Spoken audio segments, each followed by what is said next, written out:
So আজকে day 2, আর এখান থেকে বেরোবো বারাণসী থেকে।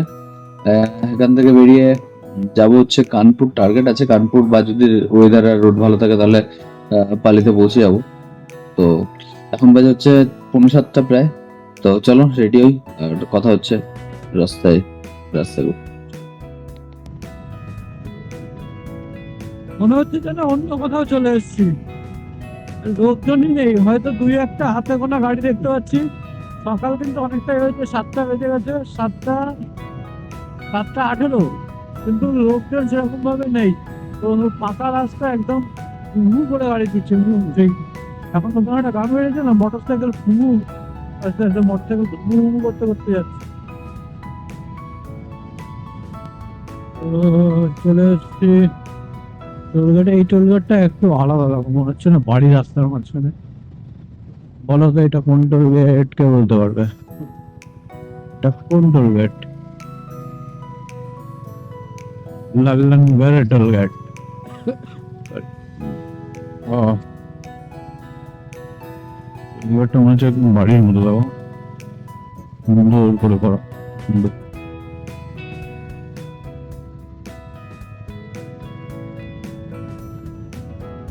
এই রাস্তাটা তো একেবারে সিটির মধ্যেখান থেকে উঠেছে, দুপাশে মানে রাস্তার উপর দিয়ে লাফ দেওয়া যাবে বাড়ির মধ্যে, একদম সিটির মাঝখান থেকে দুপাশে। আর রাস্তাটা দেখো, মাখন মাখন। আর নিচে দেখতে পাচ্ছি কাশফুল, কাশফুলের বাগান, ওই দেখো। তার মানে মা আসছে, মা আসছে।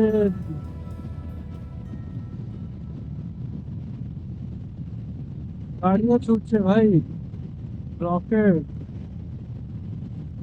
দিকের রাস্তাটা চলে গেল, ওটা চলে গেল প্রয়াগরাজে,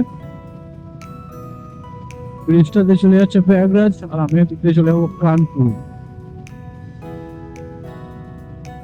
তো লাদাখের টাইম এই রাস্তা ধরেই গেছিলাম আমরা, আর কানপুর ইটাবা হয়ে দিল্লি হয়ে, তো সেই রাস্তাটাই ধরেছি। কানপুর এখান থেকে 241।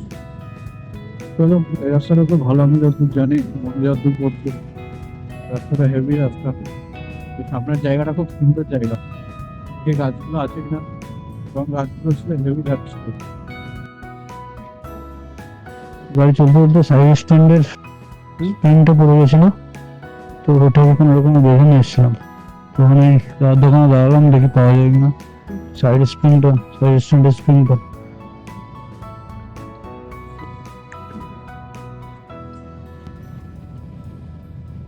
11টা 2, আর আমি অলমোস্ট কানপুর রিচ করে গেছি। আর ওই 4 কিলোমিটার মতো আছে, হয়তো 3-4 কিলোমিটার রিচটা ক্রস করবো সামনে।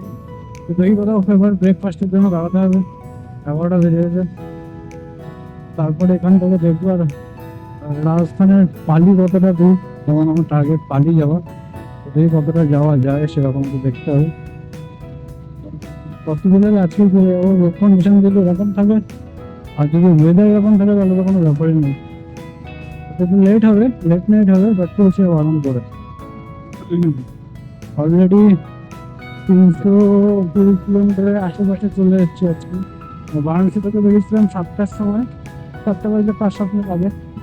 আর মাঝখানে একটুখানি প্রবলেম হলো, দেখালাম তোমাদের, স্ক্রিনটা খুলে পড়ে গেছিল, সেই জন্য ওটা আবার কিলোমিটার আবার ভাবলাম। সো টাইম হয়েছে 11টা 34, আর কানপুর পার করে এখানে একটা দাঁড়ালাম, কিছু খাই দেখি, এখানে পুরি ফুরি আছে মিষ্টির দোকানে, তো খেয়ে দিয়ে তারপরে দেখি কতটা কি প্ল্যান করা যায়। কানপুর ক্রস করে যাচ্ছিলাম, এখানে খেলাম, চা খেলাম, চা খেলাম,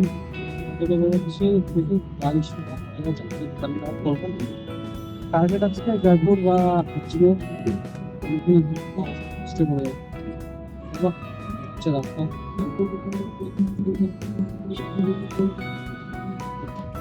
এই রাস্তায় গাড়ি চালাতে মনে হচ্ছে ফ্লাইং জেট ওরা, চওড়া রাস্তা, ব্যাপারই না।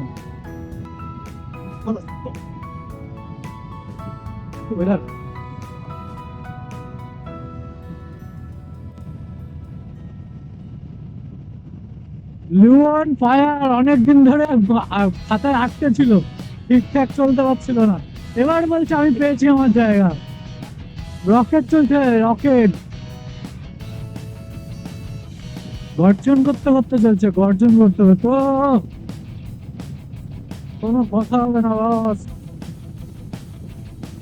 রোড কিং ভাই। তো এতক্ষণ তো ভালোই চলছিলাম, কিন্তু ইটাওয়া পার করার পর থেকে যে বৃষ্টি শুরু হলো, মারাত্মক বৃষ্টি হচ্ছে, মারাত্মক ধোঁয়াধার বৃষ্টি বলে না, সেরকম বৃষ্টি হচ্ছে। আর এই বৃষ্টির মধ্যে গাড়ি চালাতে হচ্ছে, আর কিছু করার নেই, নাহলে অনেকটা রাস্তায় যেতে হবে, নাহলে অনেকটা লেট হয়ে যাবে। তো প্রথমে খানিকক্ষণ তো ওয়েট করলাম যে বৃষ্টিটা কমার জন্য। তো বৃষ্টিটা কেমন হচ্ছে তোমাদের বলি। ধরো গাড়ি চালাচ্ছি, রেনকোটটা খোলা আছে, বৃষ্টি আসলো দুম করে, রেনকোটটা পরবো কি পরবো না ভাবতে যতক্ষণ ভাবছি ততক্ষণ বৃষ্টি হচ্ছে, রেনকোটটা পরলাম, আর 2-1 মিনিট 3 মিনিট বৃষ্টি হচ্ছে, তারপরে সেখানে গিয়ে আর এক ফোঁটা বৃষ্টি হলো। তো অনেকক্ষণ ধরে এরকম গেল, 2-4 বার এরকম হলো, তারপর বললাম রেনকোট আর খুলবোই না, যা হবে হবে। তো তারপর ওখান থেকে উঠলাম আগ্রা দিল্লি, আগ্রা লখনৌ এক্সপ্রেসওয়েতেও তো সেই ধোঁয়াধার বৃষ্টি হচ্ছে, ধোঁয়াধার বৃষ্টি, দেখলে বুঝতে পারছো কেমন বৃষ্টি হয়েছে। তো বৃষ্টির জন্য অনেকটা লেট হয়েছে, খুব ঠিক মতো রাইড করা যায়নি বৃষ্টির জন্য। মাঝখানে তো দাঁড়ানোর মানে এমন পরিস্থিতি হলো যে এক্সপ্রেসওয়ের উপরে জল জমে গেছে, তো সেখানে ওখানে দাঁড়াতে হলো। মানে আলটিমেটলি মনসুন রাইড বলো না, পারফেক্ট মনসুন রাইড আজকে করছি। সেই সকালবেলা থেকে 3-4 ঘন্টা ভালো আসলাম, তারপর থেকে যে বৃষ্টি শুরু হলো, সেকেন্ডে সেকেন্ডে বৃষ্টি আসছে আবার যাচ্ছে, আসছে আবার যাচ্ছে। 5 কিলোমিটার বৃষ্টি হচ্ছে, 7 কিলোমিটার বৃষ্টি হচ্ছে না, আবার 10 কিলোমিটার বৃষ্টি হচ্ছে, আবার 2 কিলোমিটার বৃষ্টি নেই। যা তা অবস্থা, যা তা। তারপর তো বৃষ্টির মধ্যে তো লরিগুলো কেমন যাচ্ছে বুঝতেই পারছো, লরি বা বড় গাড়িগুলো, তার মানে পাশ থেকে যেতে হচ্ছে। একটু রিস্কি বলা যায়, তবুও গাড়ি খুব ভালো পারফরমেন্স করেছে, এটা বলতে হবে। সুন্দরভাবে গেছি আর সুন্দরভাবে ক্রসও করেছি। তো দেখো বৃষ্টি কেমন চলছে, তবে ওয়েদারটা কিন্তু দুর্ধর্ষ, এরকম না আগে রাইড করেছি আমি বৃষ্টিতে, কিন্তু এরকম ভাবে এত জোর বৃষ্টিতে আর এইভাবে ফাঁকা রাস্তা কিন্তু বৃষ্টি হচ্ছে তুমুল আর গাড়িও চলছে তুমুল। তো মারাত্মক একটা রাইড হয়েছে, মারাত্মক রাইড, মারাত্মক মনসুন রাইড হয়েছে। তো তোমাদের কার কার বৃষ্টিতে গাড়ি চালাতে ভালো লাগে একবার কমেন্ট বক্সে জানিও। আমার তো খুব ভালো লাগে, এবং মানে দারুণ লাগে বৃষ্টির মধ্যে গাড়ি চালাতে। তবে হ্যাঁ, এত জোর বৃষ্টি জানে, আজকে বৃষ্টিটা একটু অতিরিক্তই জোর হচ্ছিল, মানে ভীষণ পরিমাণে বৃষ্টি হচ্ছিল। তো এই জায়গাটাকে কি জানো, এই জায়গাটা দেখো কি দারুণ, আর কাকা গ্ল্যামার নিয়ে কি ভাগাচ্ছে দেখো। আমার গাড়ি 110-15 তার আগে চলছে, মানে কাকার গাড়িও 100-100-র কাছাকাছি রয়েছে। আর এই রাস্তাটা দেখো, সামনের ল্যান্ডস্কেপটা শুধু ফিল করো যে কি দারুণ লাগছে। সুপার, মানে সুপার সুপার রকম একটা ব্যাপার। আর লোকেশনটা তো মারাত্মক ছিল বৃষ্টির মধ্যে, আর গাড়িও চলছে ভালো এখন। দেখো গাড়ির স্পিড দেখো, 100 আপ আছে, কিন্তু 100 আপটা বড় ব্যাপার না, বড় ব্যাপারটা হচ্ছে রাস্তাটা ফাঁকা। আর একদম বৃষ্টির জল পড়ার পর না এখন তেল তেল হয়ে গেছে, মনে হচ্ছে তেলের মতো রাস্তা দেখো। তো সুন্দর একটা রাইড হলো, কিন্তু বৃষ্টিটা একটু অতিরিক্তই হচ্ছিল। তো গাড়ি বলি যে ভালো রাইড হয়েছে, কিন্তু তবুও বৃষ্টিটা একটু অতিরিক্ত বৃষ্টি হচ্ছিল। এত জোর বৃষ্টিতে গাড়ি চালানোটা খুব, জলের ফোঁটাগুলো রেনকোটের উপরে পড়ছে না, মনে হচ্ছে টিনের উপরে জল পড়ছে, বৃষ্টি জল পড়লে যেমন হয় সেরকম হচ্ছিল। তো যাই হোক, ভালো বৃষ্টিতে ভালো একটা সুন্দর মনসুন রাইড হলো, সোলো মনসুন রাইড, খুব সুন্দর একটা রাইড এক্সপিরিয়েন্স করলাম। তো যাই হোক, চলো।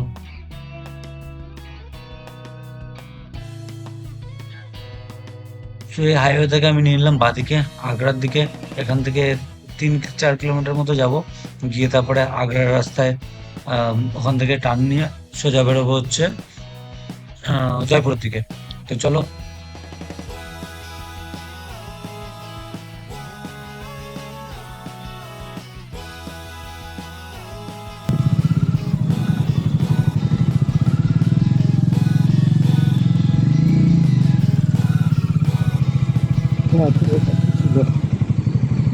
বৃষ্টি তো সব গন্ডগোল হয়ে গেল, আমাদের রাস্তা বন্ধ।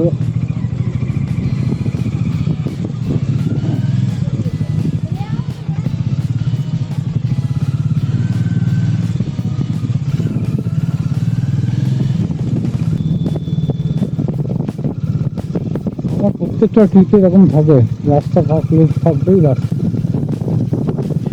গ্রামের রাস্তা দিয়ে আমাকে যেতেই হবে এনি হাও। দেখো অবস্থাটা দেখো,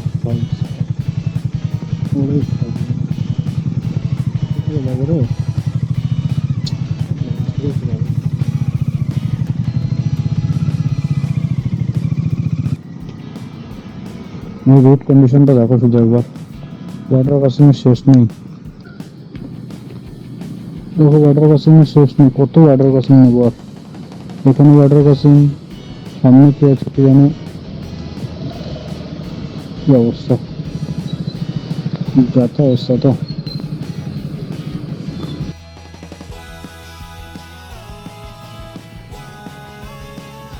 সো আগ্রা ঢোকার রাস্তায় দেখো, গ্রামের রাস্তাতে যেতে হচ্ছে, তার কারণ হচ্ছে মেন রোডের অবস্থা খারাপ, মেন রোডে কাজ হচ্ছে, তো গ্রামের রাস্তাতে যাচ্ছি। তো জানি না এবার কতদূর পৌঁছাতে পারবো, কোনো আইডিয়া নেই। এখন এই রাস্তা কেমন, আগে কতটা কি ভালো, তখন যে রাস্তার কন্ডিশন দেখলাম, রাস্তার মধ্যে তো সেই অর্ধেক হাঁটুর নিচে অব্দি জল। তারপরে ওয়াটার ক্রসিং, মানে সেই টানেলের মধ্যে যেমন ওয়াটার ক্রসিং থাকে সেরকম জল ভরা রয়েছে। তো দুপাশের সিনারিটা খুব সুন্দর, গ্রামের পরিবেশের দৃশ্যটা খুব সুন্দর। বাট ওই যে, আবার কখন পৌঁছাতে পারবো না পারবো জানি না। এখন দেখা যাক কতদূর পৌঁছানো যায়, এখান থেকে প্রায় 17 কিলোমিটারের মতো যেতে হবে, তারপরে কি হাইওয়ে আমি পাবো। এবার দেখা যাক কতটা কি পৌঁছাতে পারছি। তখন রাস্তায় তো আবার গরু রয়েছে, রাস্তার কন্ডিশন খারাপ, সিঙ্গেল ওয়ে, তারপরে বাচ্চা কাচ্চা সবই রয়েছে, তখন একটা লোকালিটি রয়েছে, এটা গ্রাম টাইপের আছে। তো সেখানে দেখো, এই তো রাস্তার কন্ডিশন দেখো। ও সুন্দরী, একটু সাইড দাও। ব্ল্যাক, ব্ল্যাক সুন্দরী, ব্ল্যাক ডায়মন্ড আমাদের। তো চলো দেখি কতদূর কি করা যায়, কতদূর পৌঁছানো যায় অ্যাকচুয়ালি। তো ফাইনালি আমি পৌঁছে গেছি রাজস্থানে। সরি, ইউপি আর রাজস্থানে বড়টা বুঝতে পারলাম না, চেকপোস্টটা কখন ঢুকে গেলাম। উপরে একটা লেখা ছিল থ্যাংক ইউ চেক, লেখা ছিল ইউপি থেকে। তারপর আর রাজস্থানে যে ঢুকলাম সেটা বুঝতে পারলাম না, চেক পয়েন্টগুলো। যখন আমি রাজস্থানে নাম্বার প্লেট দেখছি, রাজস্থানে লেখা আছে রাজস্থান।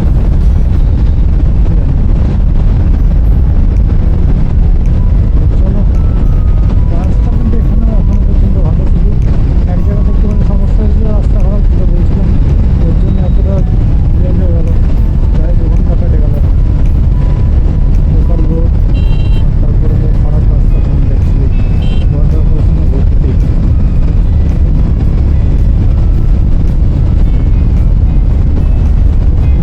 রাস্তা এখন ভালো পাওয়া যাবে, ভালো রাখতে হয়। না না, ভুল বলেছিলাম মনে হয়, এই তো এটাই মনে হয় চেকপোস্ট। হ্যাঁ, আমি তো ভাবছি চেকপোস্ট দেখলে তো বোঝা হবে। সুন্দর একটা চেকপোস্ট, চেকপোস্ট না, চেকপোস্ট না, কি জানি কী বলতে এই যে কে জানে। ভরতপুর, এটা ভরতপুর, বুঝতে পারলাম না তো। এখান থেকে জয়পুর হচ্ছে 192। আমি কি অ্যাকচুয়ালি রাজস্থানের মধ্যে ঢুকেছি আদৌ, নাকি ইউপিতে আছে বুঝতে পারছি না। ইউপির নাম্বার প্লেটগুলো ছিল বর্ডারের দিকে, বুঝছিলাম যে বর্ডার এটা, কিন্তু এখন সবই দেখছি রাজস্থানের। এবার এখানে দোকানের নামগুলো দেখেও বুঝতে পারছি না, নেই কিছু রাজস্থান বা ইউপি। যাই হবে হবে, আমি তো ঠিক যাচ্ছি এখনো পর্যন্ত। দেখি কোনো সিগন্যাল নেই, কিছু নেই যে যাবো তো, নাকি ঢুকে দেখলাম যাবে দেখা যাবে। কিছু একটা ন্যাশনাল পার্ক ছিল নাকি।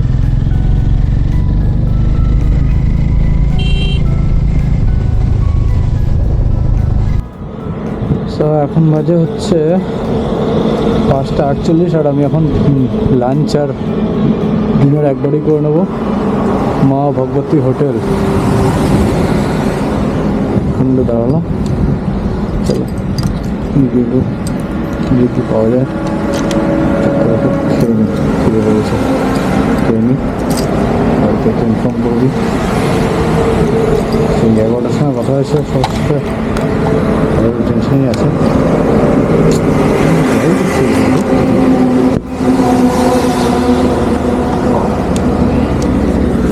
আচ্ছা সামান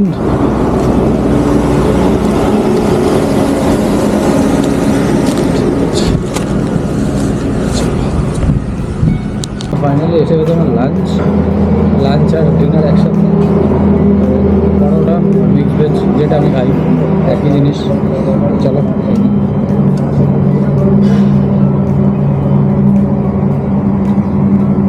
भैया पराठे भी एक दिए हाँ जी, पराठे हैं, आलू प्याज के हैं। तो पराठे भी ले आओ। তো এখান থেকে ভালো মতো খেয়ে নিলাম যাতে রাতে খাওয়ানো লাগে। খেয়ে নিয়ে এখন বেরোবো। এখন বাজে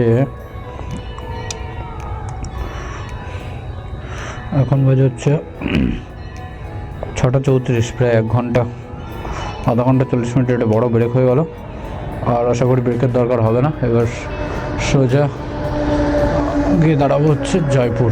150 কিলোমিটার রাস্তা আছে, ঘন্টা 3 লাগবে। রাত হয়ে যাচ্ছে, তো অচেনা রাস্তা, একটু ধীরে ধীরে যাবো। তো চলো দেখা যাক কী হয়। 6:40 আর খেয়ে যে মানে ডিনার আর লাঞ্চ একসঙ্গে করে বেরোলাম। এখনও দেখো এখানে সূর্যের আলো রয়েছে। যখন সন্ধ্যাটা একটু দেরি করে হয়, মোটামুটি 7:10-15 করে হবে, অলমোস্ট সন্ধ্যে লাগার মুখে। তো চলো, এখনও তো সূর্যের আলো আছে, ভালোই দেখা যাচ্ছে। রোড ভালো, বাট এখানে ওই একটু গরুর সমস্যা আছে। চলো দেখা যাক।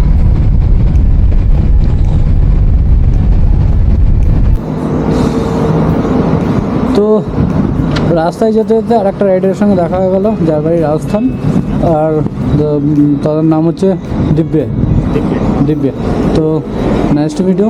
एक और नया दोस्त बन गया राजस्थान का। चलते चलते हम लोग तो ऐसे मिलते रहते हैं, तो चलो मिलेंगे। बिल्कुल साहब, कभी भी इधर आओ या मेरे को लोकेशन भेजना आप जहाँ काम कर रहे हो। हाँ, सिंदरी में, तो ठीक है। मैं भी उधर आ सकता हूँ। हाँ बिल्कुल बिल्कुल बिल्कुल।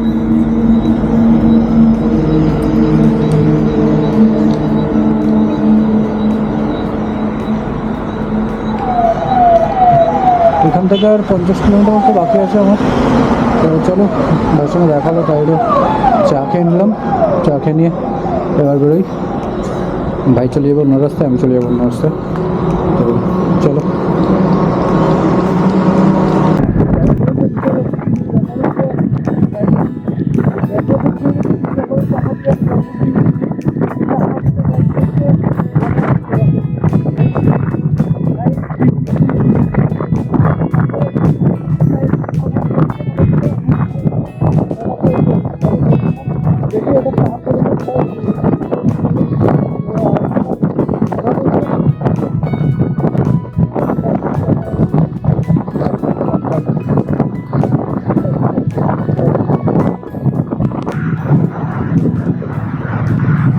এটা কোন টানেল আমার জানা নেই, তবে জয়পুর থেকে এই টানেলের মধ্যে ভিডিও এখানে টানেলের মধ্যে দিয়ে যাচ্ছি, বেশ ভালোই লাগছে। টানেলটা কিন্তু হেভি টানেল, অনেক